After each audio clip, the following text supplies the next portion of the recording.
Mardi 22 octobre 2019, première destination, le Sénégal, avec le Sud Quotidien qui s'intéresse aux réformes forcées de la Constitution pour rempiler à la présidence. Le spectre d'un troisième mandat, titre le journal. Troisième mandat est Karim Wade en manchette de l'enquête, les tabous de Macky. Et pour Tribune, il est plutôt question de la première déclaration officielle de Khalifa Sall qui se relance dans la course. Le Soleil lui offre sa une à Pape Demba Diallo, directeur général du Fonds 6. Ce que sera le fonds générationnel et le journal de proposer à la lecture l'entretien avec cet homme. Avec Wolf Quotidien, imbroglio dans l'affaire Karim, le jeu trouble de Maître Malick Sall. Et au Togo, avec Togo Matin, candidature pour la présidentielle de 2020, après Jean-Pierre Fabre, qui sera le prochain à se prononcer, demande le journal. Et puis Liberté, lui, titre Valse des graciers de fort, à quand le tour de Kwacha Yassingbe. Au Gabon, avec l'Union, il est question d'intensifier la lutte contre la tuberculose. Le rapport mondial 2018 publié tout récemment par l'Organisation mondiale de la santé montre une hausse de la morbidité de l'ordre de 72% en Afrique.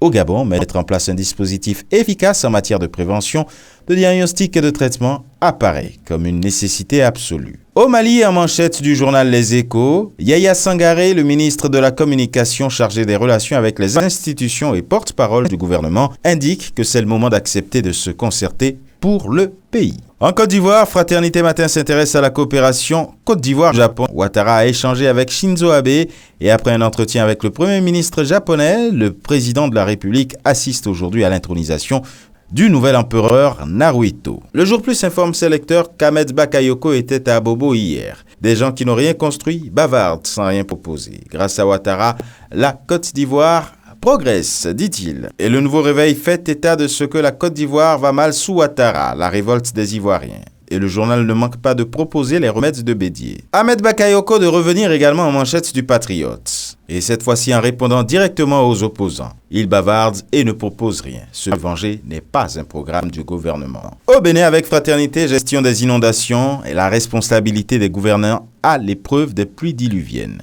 Et de la même intronisation de l'empereur Naruhito au Japon, il est question avec la nation. Et le président Patrice Talon présent à la cérémonie. Le matinal, décrispation du climat sociopolitique, la loi sur l'amnistie pour sauver les casseurs. Et enfin, du côté du royaume chérifien avec le matin, Sa Majesté le Roi adresse un message aux participants à la deuxième conférence internationale sur la justice, une rencontre ouverte hier à Marrakech sous le haut patronage de Sa Majesté le Roi Mohamed VI. Et ce sera tout pour aujourd'hui.